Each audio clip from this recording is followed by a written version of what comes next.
Assalamualaikum warahmatullahi wabarakatuh. Pemirsa sekalian, bertemu kembali di Bimbel Quran Rubaiyat.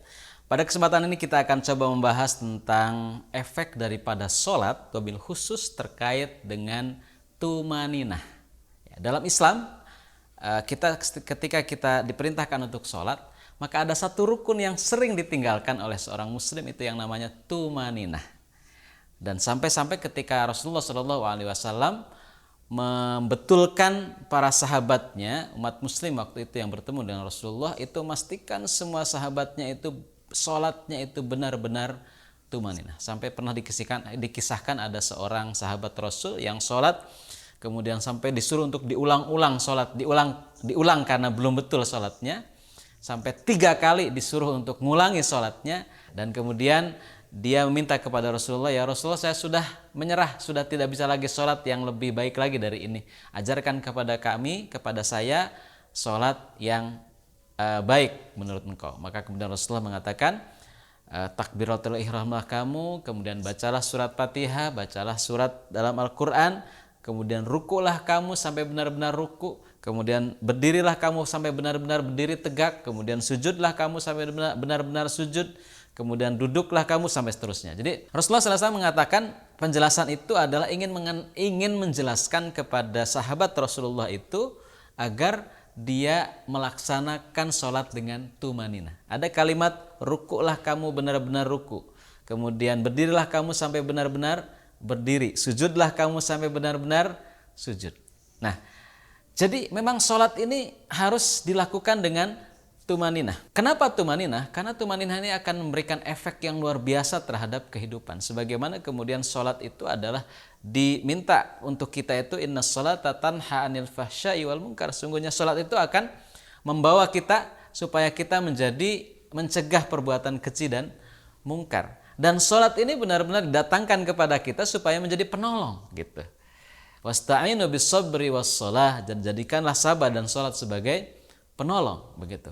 Dan ada kalimatnya itu, innaha lakabiratun, sungguhnya sholat yang jadi penolong dan sabar yang menjadi penolong itu sebenarnya berat. Nah, tapi kemudian ada kalimat yang berikutnya, supaya tidak berat, illa alal khosyiin, sholat yang akan menjadi penolong itu adalah sholat yang dilaksanakan dengan khusyuk begitu. Nah, khusyuk ini ternyata salah satu syaratnya adalah ketika sholatnya dilakukan dengan tumaninah, salah satunya. Memang ada syarat-syarat yang lain, seperti misalnya membaca dengan penuh penghayatan gitu kan, kemudian melakukan gerakan-gerakan dan seluruh apa yang dilakukan oleh seorang muslim ketika sholat itu mengikuti sholatnya Rasulullah, itu syarat supaya bisa khusyuk. Tapi yang lebih penting lagi adalah sholat itu bila dilakukan dengan tumaninah gitu. Dan ini ternyata banyak kaum muslimin yang sholatnya belum tumaninah. Dan efeknya ketika sholatnya nggak tumaninah, itu berefek kepada kehidupan yang tidak tumaninah juga. Jadi efeknya itu berefek kepada kehidupan yang tidak tumaninah. Apakah memang kehidupan yang tumaninah, yang tidak tumaninah itu kemudian menjadi suatu hal yang bermasalah? Oh, sangat bermasalah. Kita bahas dulu dari tumaninahnya itu sendiri ya. Bayangkan, tumaninah itu adalah sebenarnya ketika kita melakukan gerakan dalam sholat, itu selesaikan satu gerakan sampai selesai, baru kemudian pindah ke gerakan berikutnya. Gerakan berikutnya selesai, pindah gerakan ke berikutnya. Jadi tidak balapan antara gerakan satu dengan gerakan berikutnya.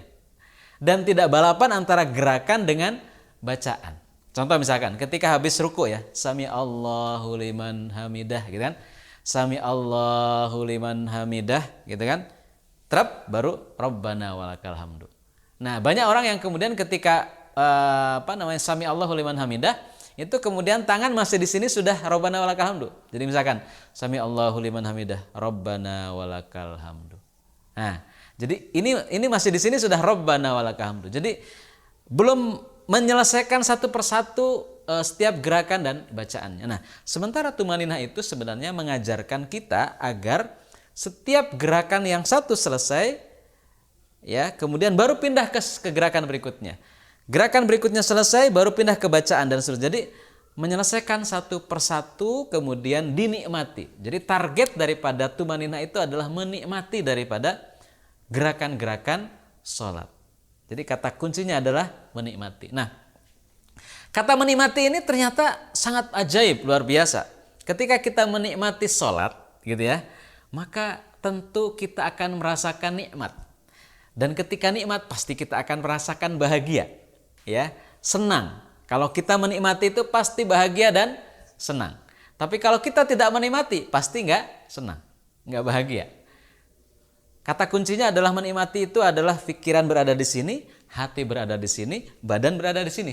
Itu yang dimaksud menikmati. Maka orang yang sholat yang bisa menikmati itu adalah pikiran, hati, dan badan berada di situ. Nah, kalau pikiran, hati, dan badan berada di situ, maka dia akan bisa menikmati dan akan bisa merasakan kebahagiaan ketika sholat. Walaupun mungkin bisa jadi bahagia itu bisa dalam bentuk menangis, bisa dalam bentuk merasakan penyesalan akan dosa, menghayati ayat-ayat yang dia baca sampai dia terenyuh atau bergetar badannya misalkan, itu sangat mungkin. Nah, ketika kita bisa melakukan itu dalam sholat, 1 sholat, 2 sholat, 3 sholat, dan bayangkan, sholat kita itu dalam wajib saja ada 5 waktu sholat. Dan 5 waktu sholat itu ada 17 rakaat. Kemudian lagi ditambah sholat rawatibnya, ditambah lagi sholat duhanya, ditambah lagi sholat tahajudnya. Masya Allah, ini kalau mau dihitung mungkin sehari semalam, itu kita bisa 50 rakaat. Dan itu berhari-hari, berbulan-bulan, bertahun-tahun, itu menjadi kebiasaan kita. Coba bayangkan kebiasaan sholat kita itu ternyata tidak dibiasakan dengan tumaninah. Pasti itu akan berefek kepada kehidupan kita sehari-hari. Kenapa? Sholat kita tidak tumaninah artinya tidak menikmati, tidak merasakan bahagia ketika sholat. Maka ketika hidup di luar sholat pun kesehariannya, dia pasti kemungkinannya tidak menikmati. Kemerungsung alias tergesa-gesa, dia selesai pekerjaan satu yang belum selesai, ya, kemudian berpindah segera ke pekerjaan berikutnya belum selesai, berpindah lagi terus begitu. Jadi kehidupannya itu tiada henti gitu kan. Kehidupannya itu kehidupan yang penuh dengan istilahnya itu yang terburu-buru dan dikejar-kejar. Contoh misalkan kita bisa melihat ada orang yang kemudian ketika dia tidak merasakan tumaninah dalam satu pekerjaan, misalkan dia sedang makan bersama dengan keluarga, dengan istrinya, dengan suaminya, dengan anak-anaknya. Ketika dia tidak menikmati makan dengan keluarga, maka biasanya ada yang satunya mainan handphone, ada yang satunya nonton TV gitu kan. Jadi tidak ada kenikmatan di situ. Jadi tapi ketika nyatu dalam satu meja, kemudian sambil ngobrol, sambil makan, menikmati suapan demi suapan, menikmati bagaimana kebersamaannya, maka dia akan puas ketika makan. Ketika dia di atas motor misalkan atau nyetir di atas mobil pun dia kemudian ketika menikmati, dia menikmati perjalanannya gitu. Perjalanan ketika dia nyetir kanan ke kirinya, banting setir kanan kiri, kemudian menikmati sepoi-sepoi angin dan seterusnya, dia akan menikmati perjalanannya. Ketika dia bekerja sampai di kantor atau di sebuah tempat pekerjaan, dia menikmati pekerjaannya. Setiap hari terus dia merasakan kenikmatannya ketika bekerja. Maka orang yang seperti ini, orang yang luar biasa. Setiap segmen kehidupannya dia merangkai yang namanya kebahagiaan. Hari pertama bahagia, hari kedua bahagia, hari ketiga bahagia, hari keempat bahagia, sampai kemudian seminggu bahagia, 2 minggu bahagia, sampai 1 bulan bahagia. Sangat mungkin di akhir bulan dia akan merasakan kebahagiaan yang memuaskan dan akhirnya kemudian mendatangkan rezeki kepada dirinya. Kenapa? Karena rezeki itu akan datang kepada orang-orang yang hatinya bahagia. Kalau hatinya itu mendengkel, hatinya itu marah, hatinya itu tidak senang, itu tentu akan sulit dalam urusan rezekinya. Oleh karenanya maka berarti ada kaitannya antara sholat yang tumaninah dengan rezeki. Ada kaitannya antara sholat tumaninah dengan kehidupan yang lebih teratur. Ada kaitannya antara sholat tumaninah dengan expertnya seseorang dalam sebuah pekerjaan. Kenapa? Ketika dia itu bekerja setiap hari dengan tumaninah dan menikmati pekerjaannya, maka lama-lama dia akan expert dalam pekerjaan tersebut. Gitu.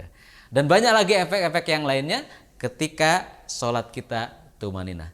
Jadi bisa kita balik. Kalau ada orang yang hidupnya itu kemerungsung, ada orang yang hidupnya itu kemudian terburu-buru, dikejar-kejar waktu terus, alias tidak tumaninah, bisa jadi berawal dari sholatnya tidak tumaninah. Walau alam bisawab, mudah-mudahan bermanfaat.